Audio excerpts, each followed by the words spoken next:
I am continuing in my reading. What I'm doing in this series is to read through the entire standard works of the Church of Jesus Christ of Latter-day Saints. This consists of the Bible, the Book of Mormon, the Doctrine and Covenants, and the Pearl of Great Price. I am continuing reading in a chronological order, according to event, not according to publication or volume, so I'm skipping around a bit as I move along. So my last reading was section 127 of the Doctrine and Covenants. Joseph Smith was in hiding, and he was writing, telling him to build the temple, keep working at it, and giving some instructions on how to perform the baptisms for the dead, primarily always having a witness and making a record of it. He actually comes out of hiding a couple of days later. That was September 1st. I believe it's September 3rd. He comes back to Nauvoo. Everybody is joyful. Everything's going good. But within 2 days, the sheriffs are back trying to arrest him again, and he goes back into hiding. So he has a brief visit into Nauvoo before going back. And that's where we get section 128. The heading to section 128 states, "An epistle from Joseph Smith the prophet to the Church of Jesus Christ of Latter-day Saints, containing further directions on baptism for the dead, dated at Nauvoo, Illinois, September 6, 1842. Recorded in History of the Church, Volume 5, pages 148 to 153. So again, 5 days later is this next letter. He did come out of hiding, and now he's back in hiding. But still, the people are wondering about baptisms for the dead. And even though he returned to Nauvoo, he didn't really have the opportunity to address the people to teach them. He had to go back into hiding a day or two later. So he is writing the second letter. Now, in both sections 127 and 128, it says they are dated in Nauvoo. But Joseph is in hiding. He is a couple of days away from Nauvoo. But they are dated in Nauvoo because these are the days it is dated in Nauvoo because that's where the saints are when they read the letters. So he wrote the first letter on the 1st. It gets to Nauvoo 2nd, something like that, 2nd or 3rd. It is read to the saints. So we date it in Nauvoo. He writes the second letter on the 6th. It gets to the saints on the 7th or 8th, and they read it, and we date it in Nauvoo. So let us read section 128.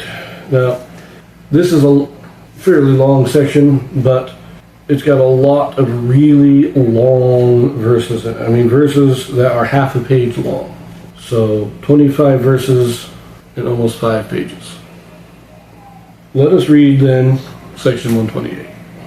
As I stated to you in my letter before I left my place, that I would write to you from time to time and give you information in relation to many subjects, I now resume the subject of the baptism for the dead, as that subject seems to occupy my mind and press itself upon my feelings the strongest, since I have been pursued by my enemies. I wrote a few words of revelation to you concerning a recorder. I have had a few additional views in relation to this matter, which I now certify. That is, it was declared in my former letter that there should be a recorder who should be eyewitness and also to hear with his ears, that he might make a record of a truth before the Lord.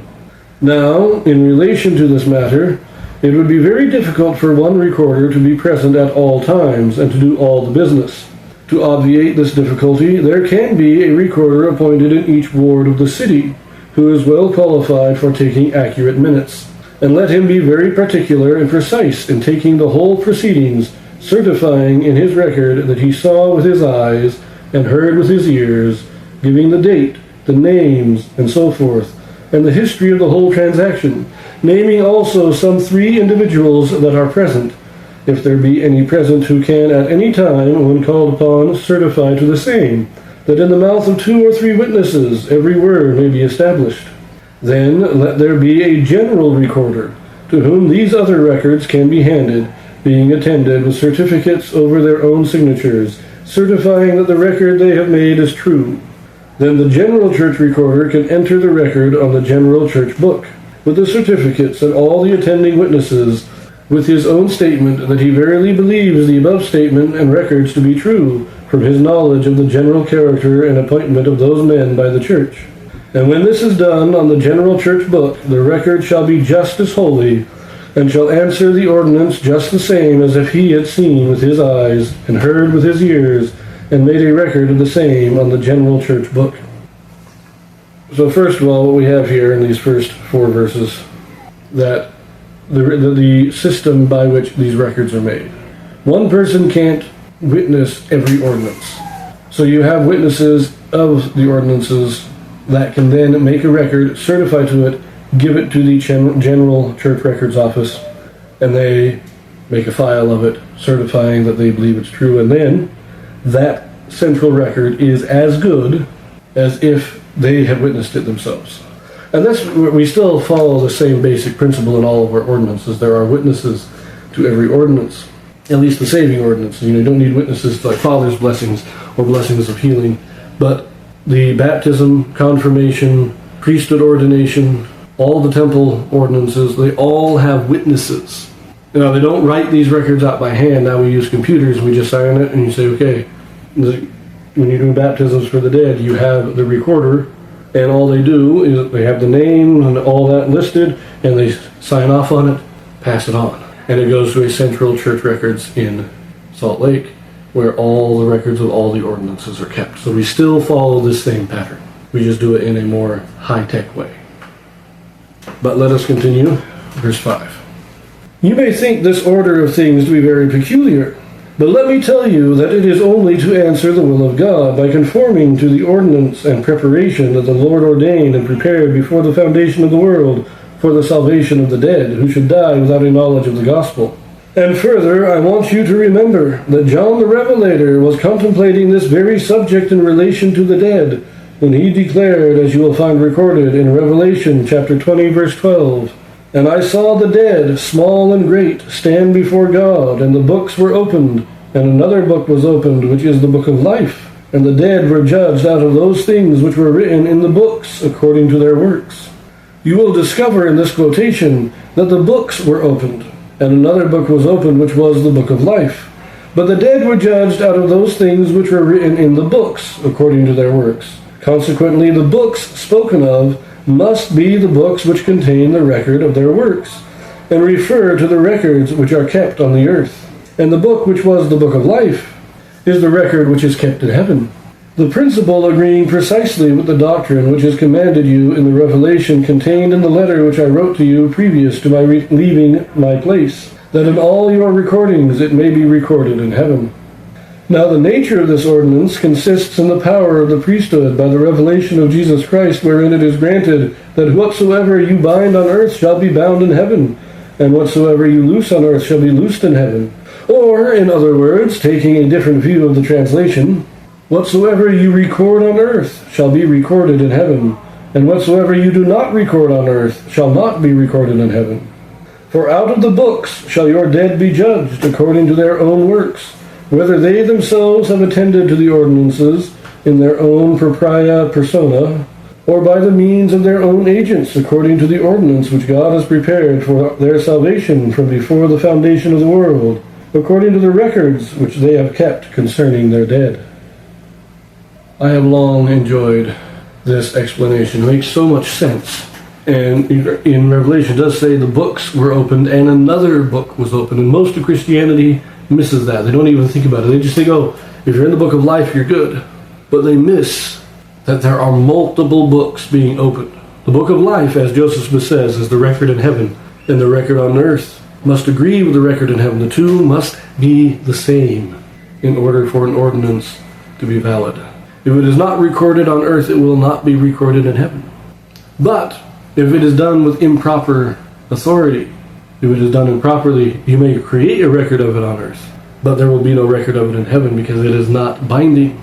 And so when the books are opened and we look at it all, and we look at the works of men, we compare the record on earth to the record in heaven. And if they agree, then we have the reward of the righteous. But if they don't agree, that reward is not available. But let us continue, verse 9. It may seem to some to be a very bold doctrine that we talk of, a power which records or binds on earth and binds in heaven. Nevertheless, in all ages of the world, whenever the Lord has given a dispensation of the priesthood to any man by actual revelation, or any set of men, this power has always been given. Hence, whatsoever those men did in authority in the name of the Lord, and did it truly and faithfully, and kept a proper and faithful record of the same, It became a law on the earth and in heaven, and could not be annulled according to the decrees of the great Jehovah. This is a faithful saying. Who can hear it? And again, for the precedent, Matthew 16, verses 18 and 19.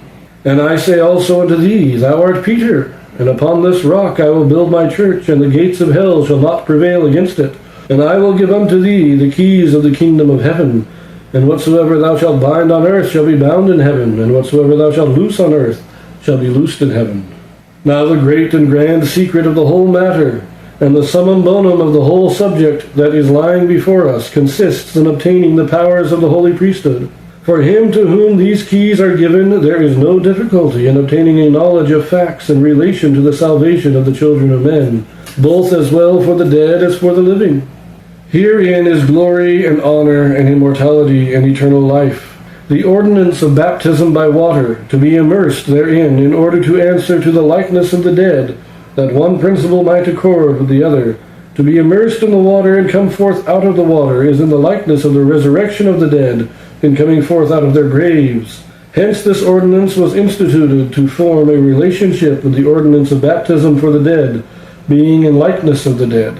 Consequently, the baptismal font was instituted as a similitude of the grave, and was commanded to be in a place underneath where the living are wont to assemble, to show forth the living and the dead, and that all things may have their likeness, and that they may accord one with another, that which is earthly conforming to that which is heavenly. As Paul hath declared, 1 Corinthians chapter 15, verses 46, 47, and 48. Howbeit that was not first which is spiritual, but that which is natural, and afterward that which is spiritual.